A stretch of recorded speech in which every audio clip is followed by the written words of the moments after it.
I should have known something was wrong when my sister Jessica stopped responding to my texts 3 days before Emma's birthday party.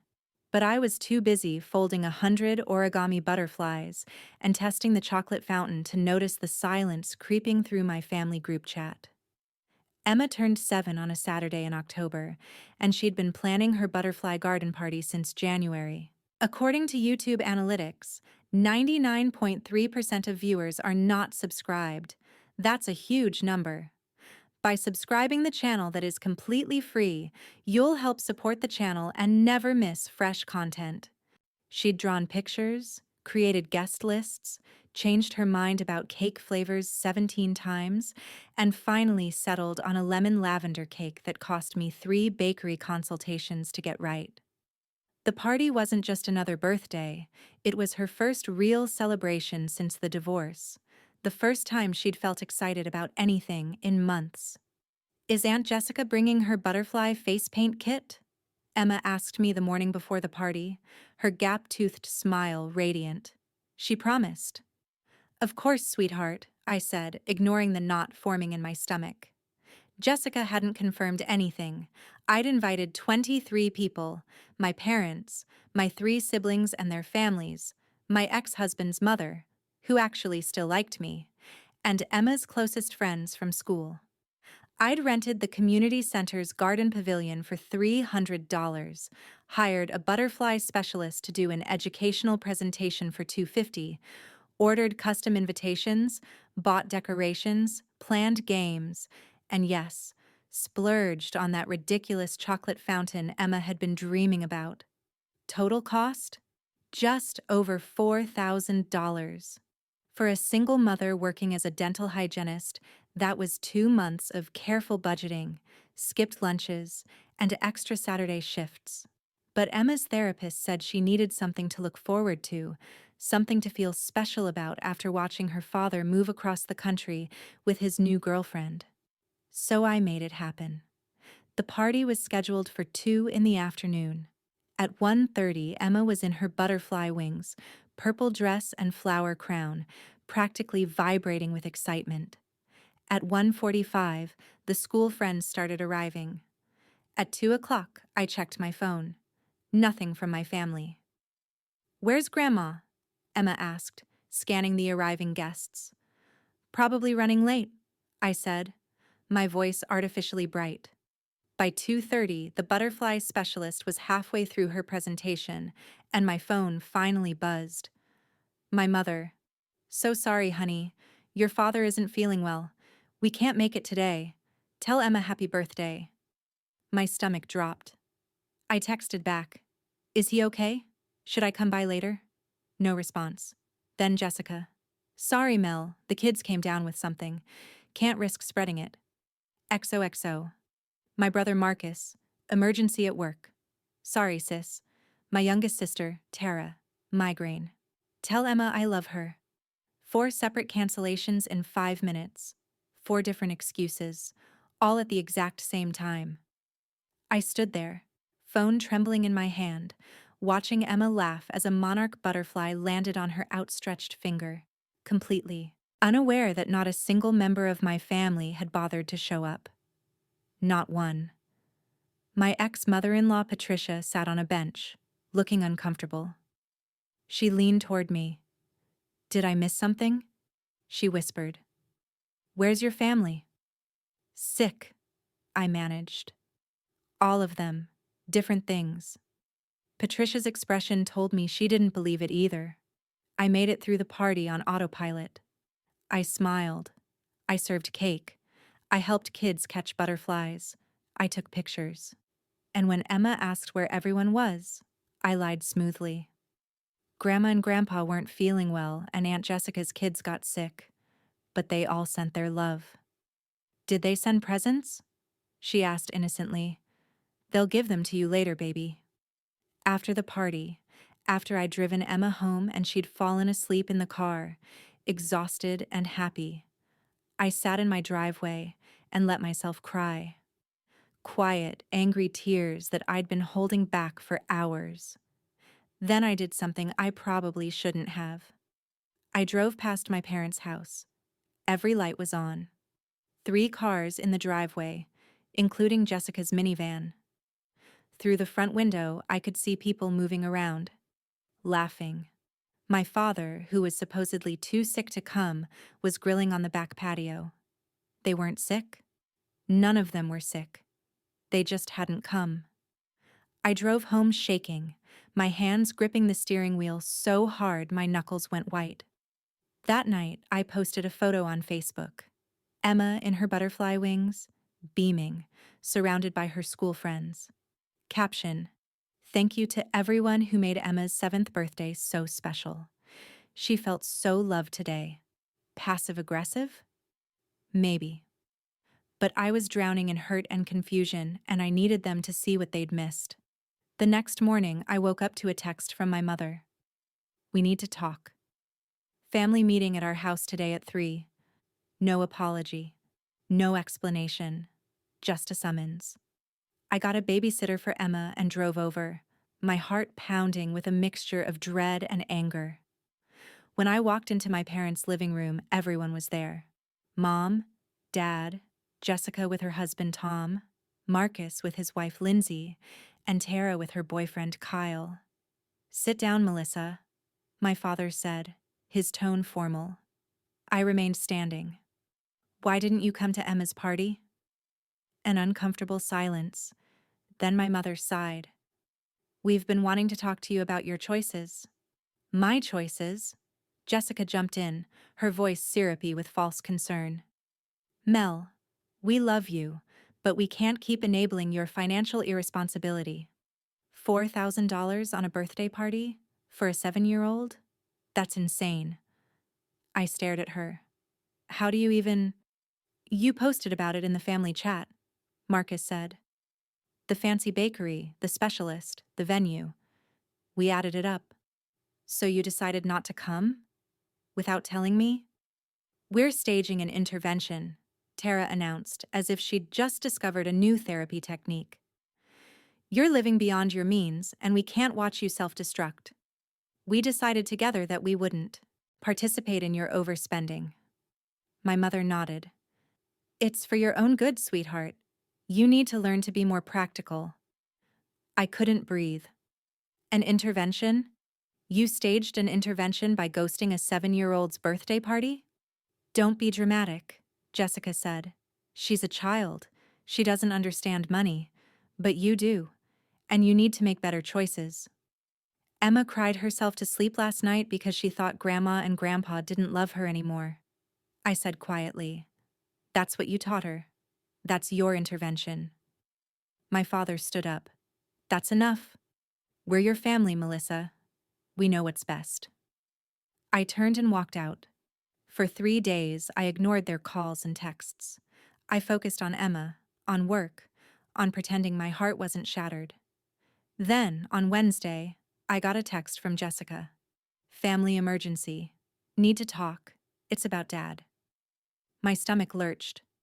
I called immediately. What's wrong? Is Dad okay? He's fine, Jessica said quickly. But we need money. For Mom and Dad's anniversary trip. We were all going to chip in, but Marcus just lost his job. And Tara's car broke down. Can you cover our portions? Just $1,850. I was so shocked I almost laughed. You want me to give you money? It's for Mom and Dad, their 45th anniversary. We've already booked the trip to Hawaii. They leave in 2 weeks. We can't let them down. Let them down, I repeated slowly. Like you let Emma down? Oh my God, are you still on that? Mel, grow up. This is important. And my daughter's birthday wasn't? Jessica's voice turned cold. Are you going to help your family or not? No, I said. It felt good. No, I'm not. Seriously? You ghosted my daughter's party to teach me about financial responsibility, and now you want me to hand you $2,000? No. It's $1,850. I don't care if it's 18 cents. The answer is no. Jessica sputtered. Mom and Dad are going to hear about this. Good. Tell them. I hung up. My hands were shaking, But this time it wasn't from hurt. It was from adrenaline.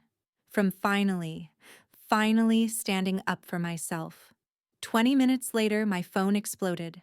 Text after text from every family member. I was selfish. Cruel. How could I ruin Mom and Dad's anniversary? After everything they'd done for me? Didn't I care about family? I turned off my phone and picked Emma up from school. We got ice cream. We went to the park.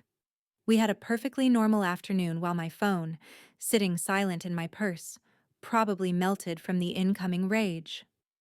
That evening, someone knocked on my door. Hard, aggressive knocking.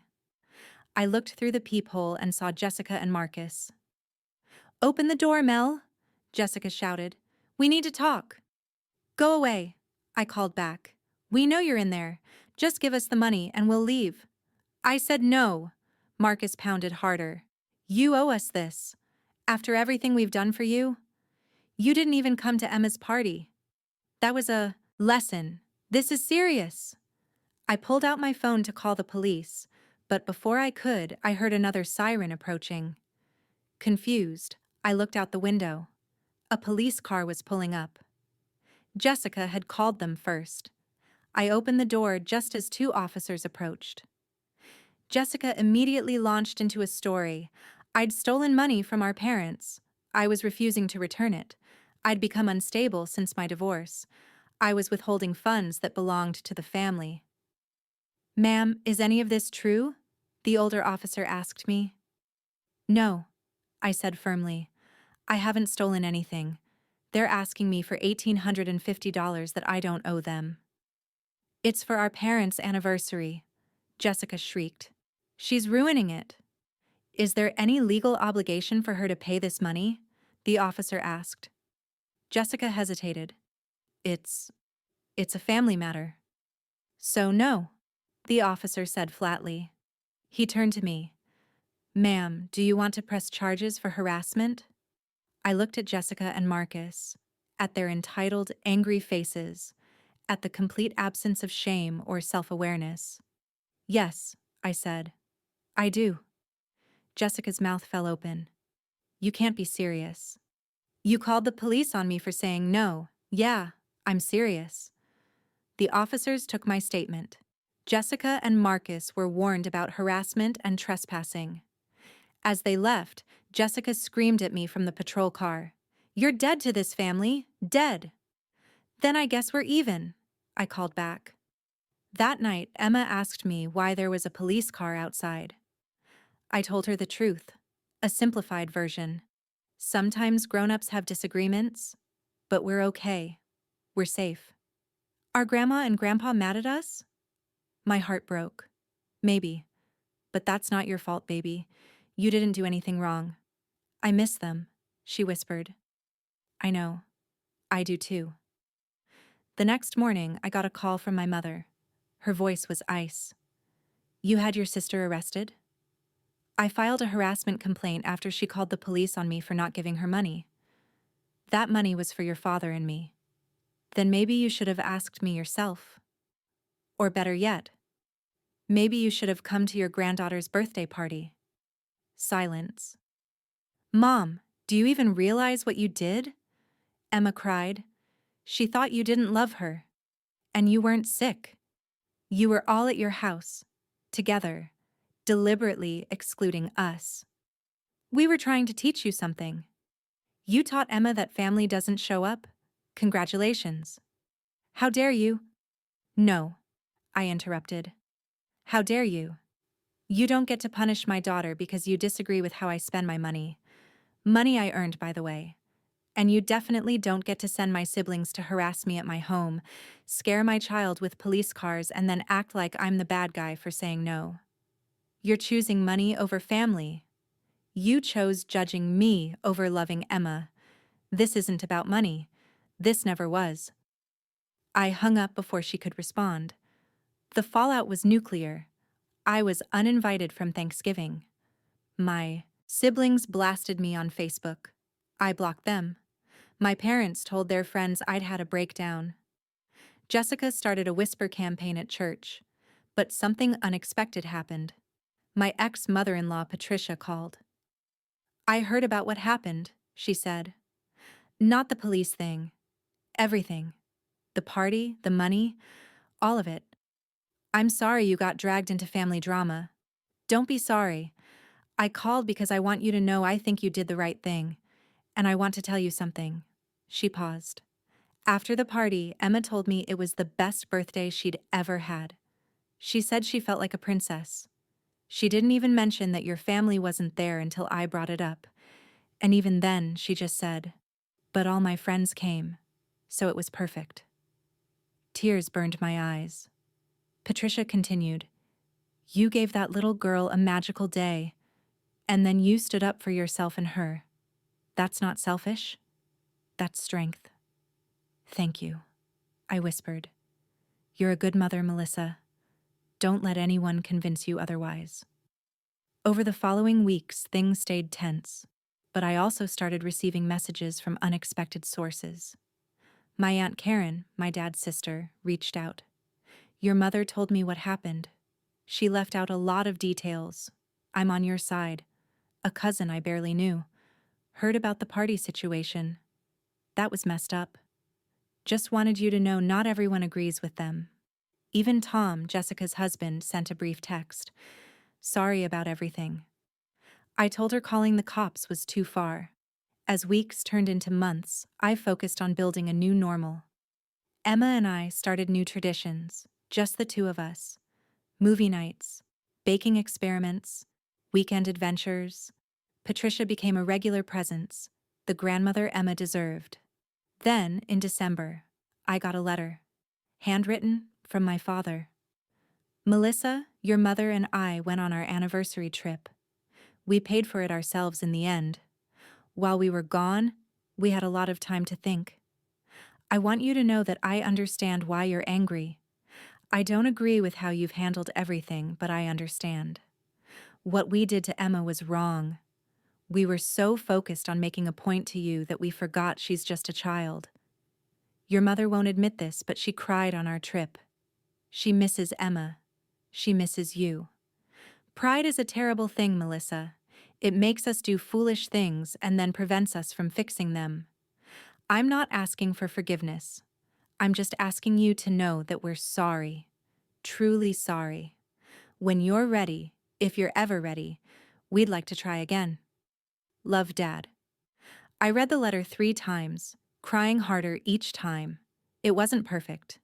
It didn't fix everything, but it was a start. I didn't respond immediately. I needed time. Time to process, to heal, to figure out what kind of relationship, if any, I wanted with my parents going forward. But on Christmas Eve, I let Emma call them. She told them about school, about her butterfly collection, about the snow fort we'd built. And when she hung up, she looked at me with those big, trusting eyes. "Grandma said she's sorry she missed my party," Emma said. "She asked if she could come to my next birthday." "What did you say?" I said maybe. "Is that okay?" I hugged her tight. "That's perfect, baby." Because that's what I learned through all of this. Boundaries aren't about revenge. They're about self-preservation. They're about teaching people how to treat you and protecting the ones you love. My family thought they were teaching me a lesson about money, but instead, they taught me something far more valuable. I didn't need their approval to be a good mother. I didn't need their validation to make good choices. And I definitely didn't need to set myself on fire to keep them warm. Emma's 8th birthday was smaller. Just her closest friends, Patricia, Aunt Karen, and my cousin Riley with her kids. We had a science party at our apartment, baking soda volcanoes and slime making. It cost $300 and was absolutely perfect. And when Jessica texted me a week before, asking if they were invited, I replied simply, "No. No explanation. No justification. Just no." Because I'd finally learned that no was a complete sentence. My parents sent Emma a birthday gift, a beautiful butterfly field guide, and a handwritten note. They didn't ask to come. They didn't make demands. They just acknowledged her day and respected the boundary. It was enough. For now. Months later, I ran into Marcus at the grocery store. He looked uncomfortable, shifting his weight from foot to foot. "Hey," he said. "Hey. How's Emma?"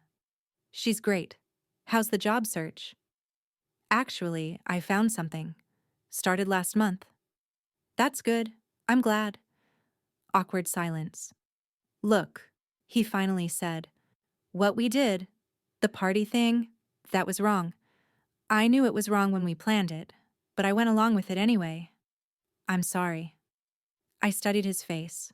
He looked sincere, tired, but sincere. "Thank you for saying that," I said. "It means a lot."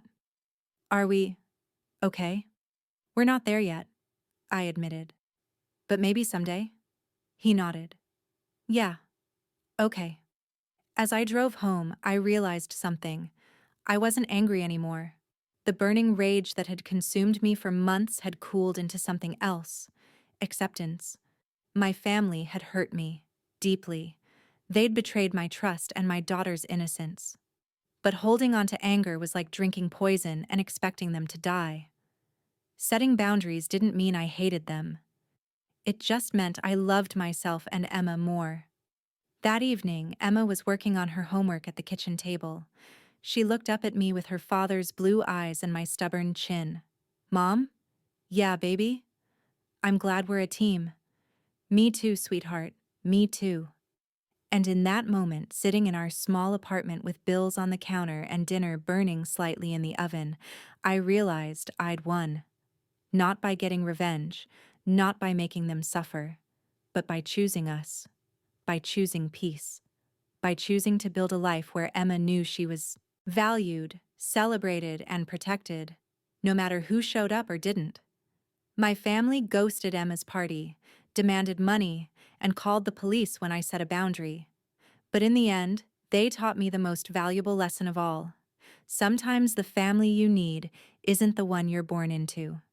Sometimes you have to create it yourself, one butterfly party at a time. And that's exactly what we did.